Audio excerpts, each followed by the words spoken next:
Assalamualaikum warahmatullahi wabarakatuh. Alhamdulillahilladzi ja'alal ilma arfa'as sifatil kamaliyah.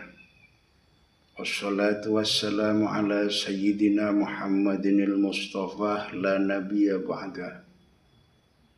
Wa ala alihi wa sahbihi wa man tabi'a wa walah amma ba'du. Para pemirsa yang budiman, pada pertemuan kali ini saya akan melanjutkan pembicaraan kita tentang sholat. Apa dan bagaimana cara sholat? Para pemirsa yang budiman, mengutip dari kitab Fathul Mu'in karangan Asy-Syaikh Zainuddin bin Abdul Aziz Al-Maribari, ulama besar di abad 10 Hijriah.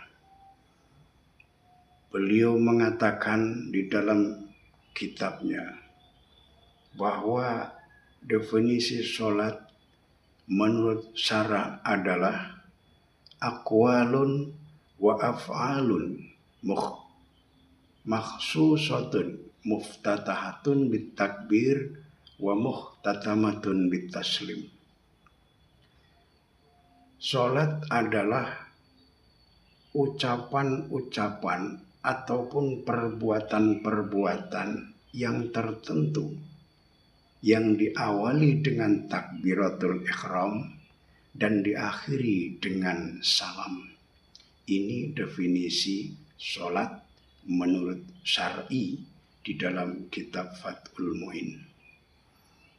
Kemudian kalau menurut bahasa, sholat adalah doa, berdoa. Para pemirsa yang budiman, mari kita uraikan satu persatu.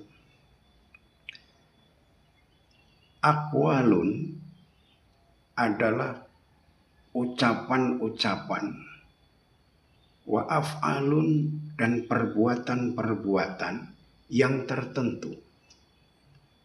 Nah, secara singkat, memang dalam pelaksanaan sholat ini ada 3 kelompok, kelompok kerja. Kelompok yang kita kerjakan itu ada 3 kelompok. Pertama, istilahnya fokus kelompok pertama adalah di hati. Yang kedua, fokus kelompoknya adalah di perbuatan. Yang ketiga di ucapan atau di ucapan kemudian di perbuatan. Nah, untuk yang kelompok kerja hati itu cuma ada satu, yaitu niat. Misalkan kita niat sholat zuhur, sholli fardhu zuhri arba'a raka'atin mustaqbilal qiblati adaan lillahi ta'ala atau adaan ma'muman lillahi ta'ala. Kalau jadi imam ya adaan imam lillahi ta'ala. Nah, ini harus di dalam hati, tidak perlu suara keras. Kemudian yang kelompok yang harus dikerjakan oleh lisan, misalkan takbiratul ihram, Allahu Akbar. Nah, kalau persoalan ngangkat tangan boleh segini sejajar dengan bahu atau segini sejajar dengan telinga boleh. Keduanya ada dalilnya. Nah, saya ulangi. Yang kelompok ucapan yaitu takbiratul ihram. Yang kedua membaca Fatihah. Baca Fatihah itu penting dalam sholat. Dan itu pokok, tidak bisa ditinggalkan. Bismillahirrahmanirrahim. Alhamdulillahirabbil alamin. Ar-Rahmanir-Rahim Maliki Yaumiddin. Iyyaka na'budu wa iyyaka nasta'in. Ihdinas siratal mustaqim. Siratal ladzina an'amta 'alaihim ghairil maghdubi 'alaihim waladdallin. Amin. Itu Fatihah wajib. La sholata illa bi Fatihatil kitab. Nah, artinya tidak ada sholat kecuali harus membaca surat Al-Fatihah. Kemudian yang ketiga, membaca sholawat, tasyahud, membaca sholawat, at-tahiyatul mubarakatus sholawatu thayyibatul lillah. Assalamualaikum ayuhan nabi wa rahmatullahi wa barakatuh. Assalamualaikum wa ala ibadillahi sholihin. Asyhadu an la ilaha illallah wa asyhadu anna Muhammadar Rasulullah. Allahumma sholli ala sayyidina Muhammad. Pada tahiyat pertama sampai di situ, Allahumma sholli ala sayyidina Muhammad. Kemudian kalau nanti pada terakhir Fatihah yang pada tahiyat yang terakhir harus dilanjutkan Allahumma sholli ala sayyidina Muhammad wa ala ali sayyidina Muhammad kama shallaita ala sayyidina Ibrahim wa ala sayyidina Ibrahim wa barik ala sayyidina Muhammad kama barakta ala sayyidina Ibrahim wa ala ali sayyidina Ibrahim fil alamin innaka Hamidum Majid. Ini adalah tasyahud akhir yang merupakan kelompok ucapan. Kemudian yang berikutnya adalah salam. Assalamualaikum warahmatullahi. Assalamualaikum warahmatullahi. Ini juga kelompok jenis ucapan yang diatur tertentu di dalam sholat. Kemudian ada kelompok kerja badan kita. Contohnya misalkan berdiri kalau kita mampu, kemudian ruku itu kita ruku, kemudian sujud, kemudian duduk, kemudian sujud lagi, kemudian duduk, kemudian berdiri, kemudian ini kan semua adalah jenis pekerjaan badan. Saudara-saudara yang budiman, secara singkat mungkin pengertian sholat ini bisa ditafsirkan adalah bahwa sholat itu adalah adalah ucapan perbuatan yang tertentu yang diawali dengan takbir dan diakhiri dengan bacaan salam. Nah, mungkin secara sederhana bisa dikatakan begini. Rukunnya setelah kita berdiri, kita niat, kemudian takbiratul ihram, kemudian baca Fatihah, kemudian kita ruku, iktidal, sujud 2 kali, terus duduk antara 2 sujud, kemudian membaca tasyahud akhir, membaca sholawat, kemudian membaca salam. Ini teori sederhana yang bisa kita pelajari dalam pelaksanaan ibadah sholat. Para pemirsa yang budiman, doa di dalam sholat itu pengertian sholat kemudian doa. Memang di dalam sholat itu banyak yang bisa digunakan untuk kita berdoa. Para pemirsa yang budiman, kemudian pengertian sholat menurut bahasa adalah doa.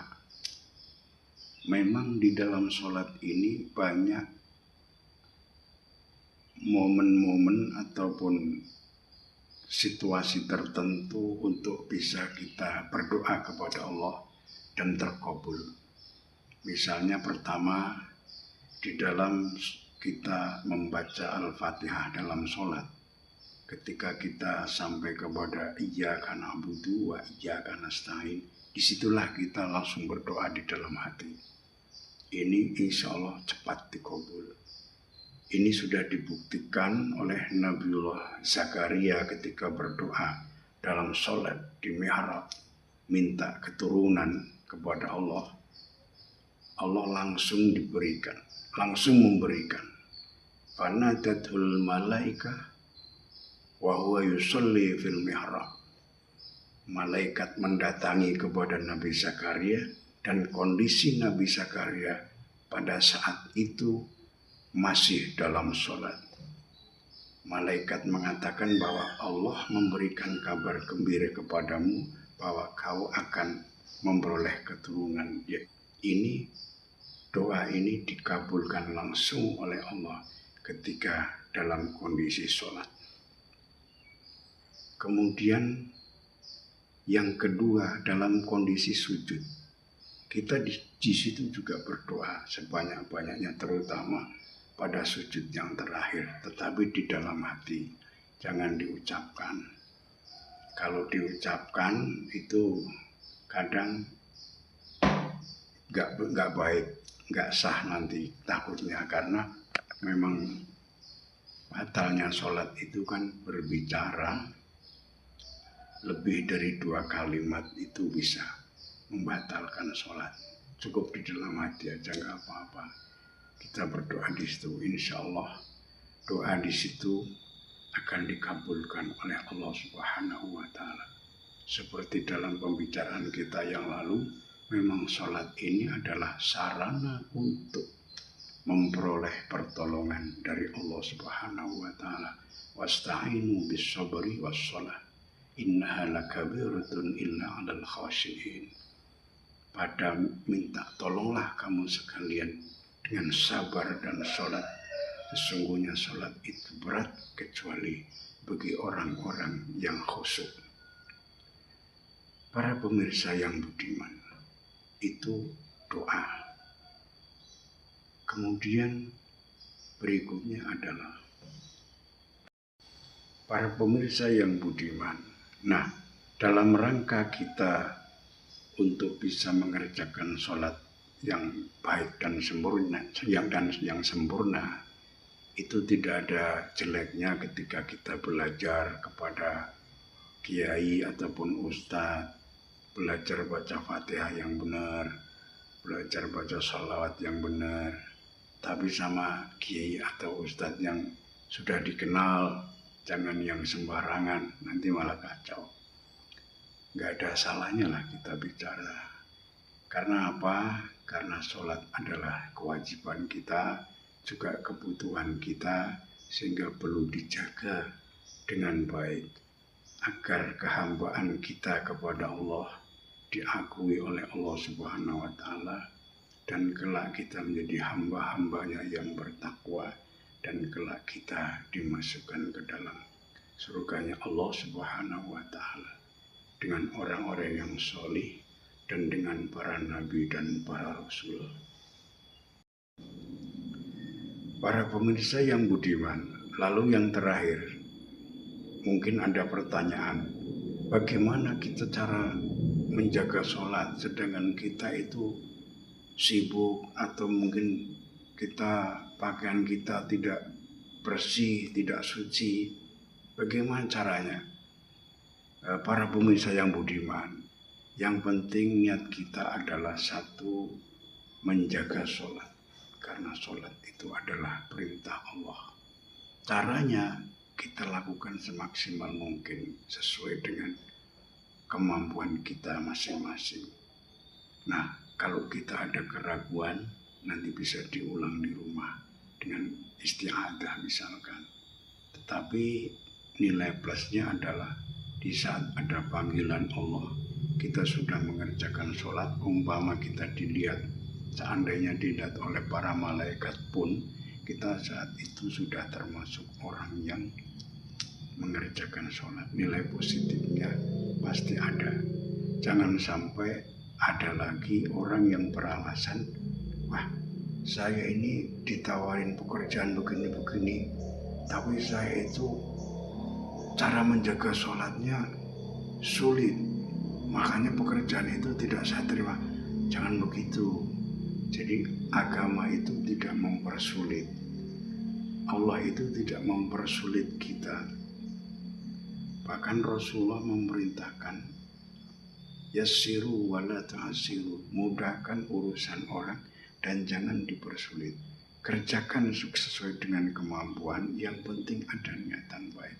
Kalau toh ada kekurangan sempurnakan di rumah. Sehingga hak kita tidak kehilangan, hak di dunia kita tidak kehilangan. Dan kewajiban kita untuk melaksanakan ibadah, untuk mengejar hak kita di akhirat, semua bisa mengena. Sebagaimana doa yang selalu kita baca, Rabbana atina fid dunya hasanah wa fil akhirati hasanah wa qina adzabannar. Wahai Tuhan kami, berilah kami kebaikan dunia dan berilah kami kebaikan akhirat, dan hindarkan kami dari siksa neraka. Ini inti daripada kehidupan di dunia ini. Inilah saudara yang bisa saya sampaikan. Semoga ada manfaatnya. Kurang lebihnya saya mohon maaf. Wassalamualaikum warahmatullahi wabarakatuh.